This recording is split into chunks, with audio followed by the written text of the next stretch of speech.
Assalamu alaikum everyone and welcome back to my channel. In our previous lecture we discussed phase 1 chapter 1 to 11 and in this video we will discuss phase 2 and this phase contains only 4 chapters 12 to 15. So let's start. Phase 2 का name है Maiden No More. This title symbolizes the loss of Tess' innocence after betrayal, suffering and social rejection. She is no longer the carefree girl she once was. यही इस title की significance है. Chapter 12 begins on a quiet Sunday morning but emotionally this is one of the saddest chapters in the novel. तो हम देखते हैं कि टेस जो है वो अब ट्रेंट को हमेशा के लिए छोड़कर जा रही है और Hardy tells us that carrying a heavy basket and bundle. On the surface it looks like she is carrying luggage but उसका जो रियल बर्डन है वो फिजिकल नहीं है बल्कि वो पेन है, गिल्ट और इमोशनल ट्रॉमा है she is carrying inside her heart. क्योंकि टेस अपने साथ सिर्फ अपना सामान नहीं बल्कि अपनी शैटर्ड लाइफ भी साथ लेकर जा रही है। जब टेस जो है वो हिल पर पहुंचती है जहाँ से उसे अपनी ब्यूटीफुल वैली नजर आती है तो हार्डी लिखता है the serpent hisses where the sweet birds sing। ये लाइन सिंबॉलिक है, मीनिंग है कि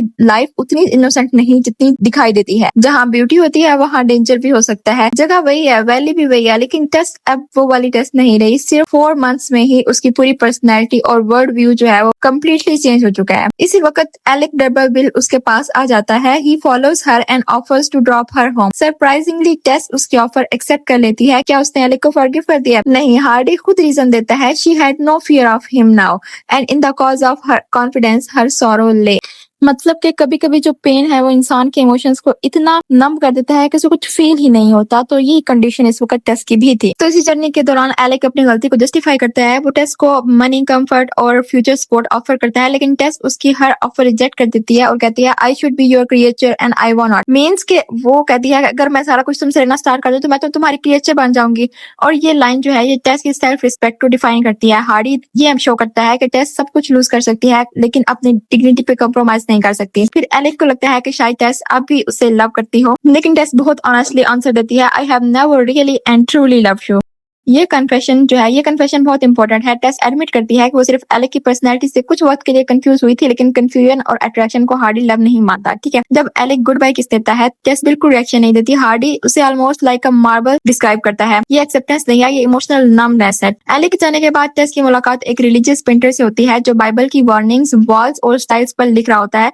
सबसे शॉकिंग लाइन है दैट डैमनेशन स्लम्बरeth नॉट। इस मैसेज को देखकर टेस को लगता है कि ये वर्ड्स सिर्फ उसी के लिए लिखे गए हों। फिर वो एक बहुत इंपॉर्टेंट क्वेश्चन करती है your sin was not of your own seeking। ये सिर्फ टेस का क्वेश्चन नहीं है, ये थॉमस हार्डी का भी क्वेश्चन है। अगर किसी के साथ कोई ज्यादती हो या फिर जुल्म हो तो क्या सोसाइटी उस विक्टिम को भी सिनर कह सकती है? पेंटर कोई सेटिस्फाइंग आंसर तो नहीं कर पाता उसे, वो सिर्फ वार्निंग्स पेंट करता रहता है। यहाँ हार्डी विक्टोरियन रिलीजन और सोसाइटी दोनों को क्रिटिसाइज करता है क्योंकि लोग जज तो बहुत जल्दी कर देते हैं लेकिन समझने की कोशिश कोई भी नहीं करता। फाइनली टेस जो है वो घर पहुंचती है और अपनी मदर जॉन डर्बीफील्ड को सब कुछ बता देती है। हम एक्सपेक्ट करते हैं कि मदर उसे कंफर्ट करेगी लेकिन जॉन का पहला कंसर्न टेस की फीलिंग्स नहीं होती बल्कि मैरिज होती है। वो कहती है कि तुम्हें एलेक को शादी के लिए कन्विंस कर लेना चाहिए था। इस पर टेस जो है वो बड़ी हार्ट ब्रेकिंग लाइन बोलती है I was a child when I left this house 4 months ago। ये सिर्फ एक सेंटेंस नहीं है, पूरे चैप्टर की समरी है। ठीक है, सिर्फ 4 महीनों में टेस ने अपनी इनोसेंस, अपना ट्रस्ट और अपना बचपन जो है वो खो दिया है। अब चैप्टर के एंड पे जॉन एडमिट करती है कि उसने टेस को कभी मेन के डेंजर्स के बारे में वार्न नहीं किया। उसे लगता था कि टेस कहीं रिच मैरिज का चांस ना खो दे। हार्डी यहाँ सिर्फ जॉन को क्रिटिसाइज नहीं करता बल्कि पूरी विक्टोरियन सोसाइटी को क्वेश्चन करता है जो डॉटर्स को रियलिटी के लिए प्रिपेयर करने के बजाय सिर्फ मैरिज के ड्रीम्स दिखाती हैं। So chapter 12 is not simply about Tess returning home। ये चैप्टर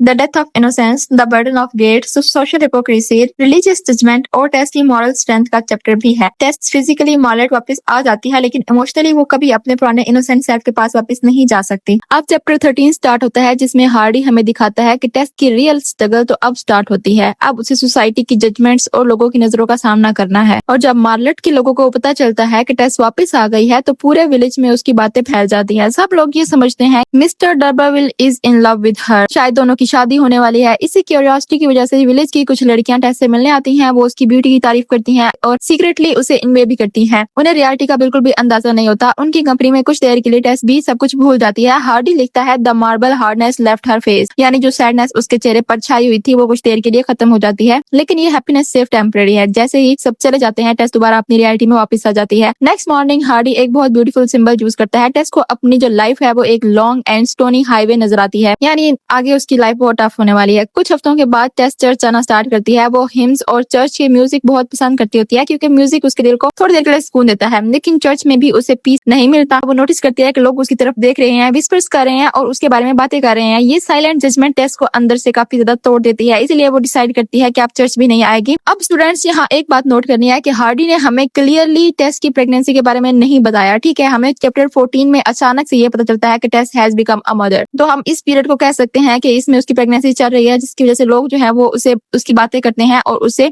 जज कर रहे हैं या फिर क्रिटिसाइज कर रहे हैं, ठीक है। तो अब जब टेस देखती है कि लोग उसकी तरफ देख के बातें बनाते हैं, उसको जज करते हैं, तो उसके बाद टेस ज्यादातर अपने रूम में ही रहती है और सिर्फ शाम या रात के वक्त ही बाहर निकलती है। टेस डार्कनेस से नहीं डरती, वो सोसाइटी से डरती है। नेचर उसके लिए सेफ प्लेस बन जाती है। जब वो फील्ड्स और वुड्स में अकेली जाती है, उसे लगता है कि वो a figure of guilt intruding into the hearts of innocence, यानी उसे महसूस होता है कि वो गिल्टी है और नेचर के इनोसेंट वर्ल्ड में उसका कोई प्लेस नहीं है। लेकिन यहाँ हार्डी एक बहुत इंपॉर्टेंट कमेंट भी करता है। वो कहता है it was they that were out of harmony with the actual world, not she. ये लाइन चैप्टर की सोल है।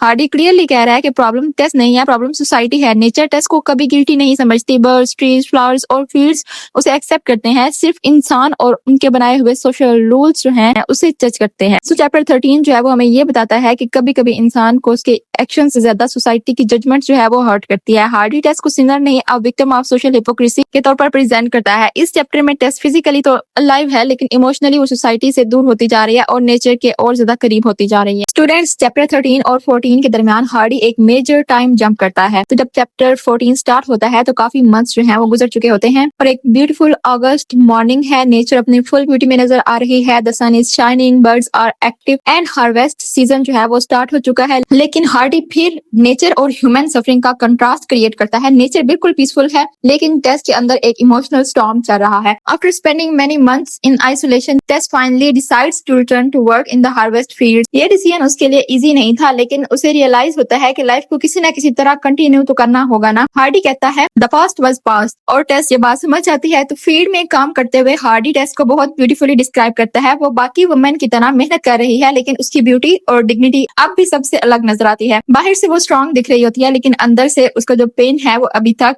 वैसा ही है। तो लंच ब्रेक का टाइम हो जाता है और टेस की जो छोटी बहन भाई हैं वो टेस की बेबी को लेकर आते हैं और वो क्वाइटली अपने चाइल्ड को फीड करवाती है। कुछ वुमेन उसके बारे में बातें करती हैं, कोई उस पर सिंपैथी करती है, कोई ट्रेजेडी डिस्कस करती हैं, लेकिन टेस किसी की बात का जवाब नहीं देती। Her whole world revolves around her child now. इसी चैप्टर में हार्डी एक बहुत इंपॉर्टेंट आइडिया प्रेजेंट करता है। वो कहता है कि टेस का सबसे बड़ा जो दुख होता है वो उसका पास नहीं था, बल्कि सोसाइटी का जजमेंट था। हार्डी लिखता है most of the misery had been generated by her conventional aspect and not by her innate sensation. इसका मतलब ये है कि अगर सोसाइटी उसे जज ना करती तो शायद टेस इतनी मिजरेबल कभी ना होती। उसका जो पेन है वो नेचुरल से ज्यादा तो सोशल था। हार्डी क्लियरली क्रिटिसाइज करता है विक्टोरियन सोसाइटी को। लेकिन चैप्टर का सबसे इमोशनल पार्ट तब आता है जब टेस का बेबी अचानक बहुत ज्यादा बीमार हो जाता है। टेस को सबसे ज्यादा फिक्र इस बात की होती है कि बेबी अभी तक बैप्टाइज नहीं हुआ, और क्रिश्चियनिटी में जो इलेजिटिमेट बेबी होते हैं उनको बैप्टाइज नहीं किया जाता। उस वक्त विक्टोरियन बिलीफ के मुताबिक बगैर बैप्टिज्म के चाइल्ड की सैल्वेशन जो है वो डाउटफुल समझी जाती थी। उनके अकॉर्डिंग बच्चा जो है वो हेल में जाएगा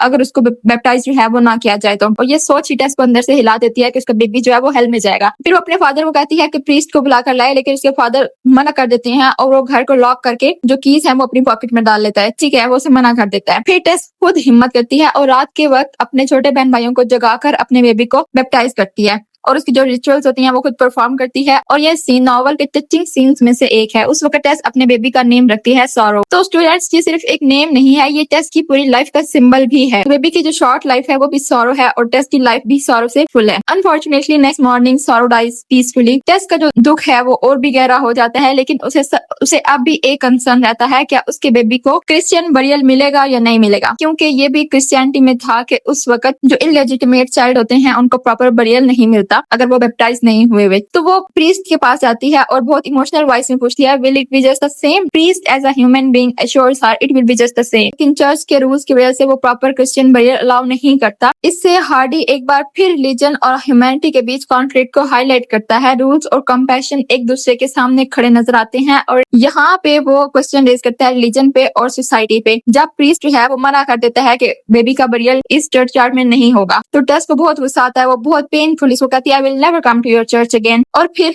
टेस जो है वो अपने बेबी सौरव को चर्च यार्ड के उस कॉर्नर में बरी करती है जहाँ अनबैप्टाइज्ड चिल्ड्रन को बरी किया जाता है। वो अपने हाथों से एक स्मॉल क्रॉस बनाती है और फ्लावर्स रखकर अपने चाइल्ड को फेयरवेल कहती है। ये सीन दिखाता है कि सोसाइटी चाहे सौरव को रिजेक्ट करे, लेकिन एक मदर का जो लव है वो उसके लिए कभी कम नहीं होता। Chapter 14 is not only about the death of Tess baby, it is about motherhood, faith, religion, social cruelty and unconditional love. Hardy हमें ये रियलाइज करवाता है कि ट्रू ह्यूमैनिटी कभी कभी रिलीजियस रूल से भी ज्यादा इंपॉर्टेंट होती है। टेस हर ट्रेजेडी के बाद और ज्यादा मैच्योर होती जा रही है, लेकिन उसकी काइंडनेस और डिग्निटी अब भी जिंदा है। Now chapter 15 begins with a thought-provoking quotation by Roger Ascham. By experience we find out a short way by a long wandering.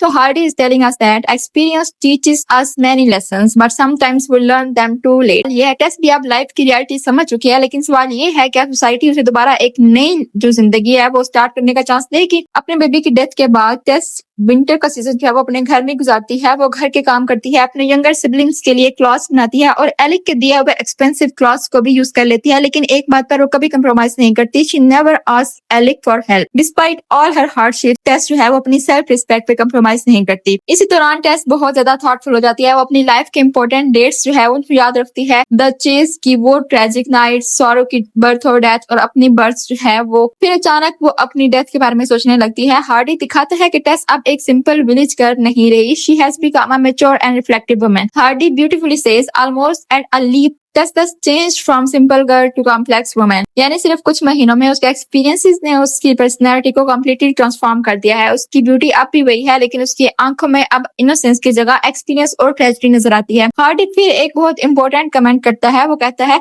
कि अगर सोसाइटी की हार्श जजमेंट ना होती तो टेस के एक्सपीरियंसेस उसके लिए सिर्फ लिबरल एजुकेशन होते। हार्डी फिर से सोसाइटी को क्रिटिसाइज करता है। प्रॉब्लम टेस का पास नहीं है, प्रॉब्लम लोगों की सोच है। टेस रियलाइज करती है कि मार्लेट में रहना उसके लिए इम्पॉसिबल होता जा रहा है। हर जगह उसे अपना पास याद आता है, इसीलिए वो डिसाइड करती है कि न्यू प्लेस और न्यू बिगनिंग ही उसके लिए बेस्ट ऑप्शन है। एक पॉइंट पर टेस खुद से बहुत इमोशनल क्वेश्चन करती है, was once lost always lost? यानी क्या एक गलती, एक ट्रेजेडी के बाद इंसान जो है वो हमेशा के लिए रिजेक्ट हो जाता है? टेस के अंदर अब भी थोड़ी सी होप है। वो बिलीव करती है कि नेचर हर स्प्रिंग में दोबारा लाइफ देती है, तो शायद इंसान भी दोबारा अपनी लाइफ रिबिल्ड कर सकता है। फाइनली स्प्रिंग सीजन आता है और टेस को एक लेटर मिलता है। उसे टालबोथेस डेयरी में मिल्क मेड की जॉब मिल जाती है। ये उसके लिए सिर्फ एक जॉब नहीं बल्कि एक फ्रेश स्टार्ट होता है। वो डिसाइड करती है कि अब वो डबल विल नेम या फैमिली प्राइड के पीछे नहीं भागेगी। She says to herself in a way, I will simply be Tess the dairy maid. ये डिसीजन बहुत सिंबॉलिक है। टेस अब अपनी आइडेंटिटी को वेल्थ, एंसेस्ट्री और फैमिली स्टेटस से नहीं, अपनी मेहनत और ऑनेस्टी से डिफाइन करना चाहती है। इंटरेस्टिंगली टालबोथेस उस एरिया के करीब है जहां कभी उसके एंसेस्टर्स रहते थे। टेस को लगता है कि शायद पास्ट के शैडोज के बीच उसे कोई फ्यूचर की लाइट मिल जाए। चैप्टर के एंड पर हार्डी एक होपफुल टोन क्रिएट करता है। नेचर में स्प्रिंग तो आ चुका है, लेकिन शायद टेस के दिल में भी कुछ होप जो है वो दोबारा से पैदा हो जाए। सो chapter 15 is a chapter of transformation and hope. Hardy हमें दिखाता है कि दुख और ट्रेजेडी के बाद भी लाइफ खत्म नहीं होती। टेस अपना पास्ट भूल नहीं सकती, लेकिन वो उस पास्ट की प्रिजनर बनकर भी नहीं रहना चाहती। इसी डिटर्मिनेशन के साथ वो टालबोथेस डेयरी की तरफ अपनी न्यू जर्नी जो है वो स्टार्ट करती है, a journey that will completely change her life once again. तो यहाँ पे फेज 2 जो है वो एंड हो जाता है। सो नेक्स्ट वीडियो में हम फेज 3 डिस्कस करेंगे। So I will see you in the next video. अल्लाह हाफिज।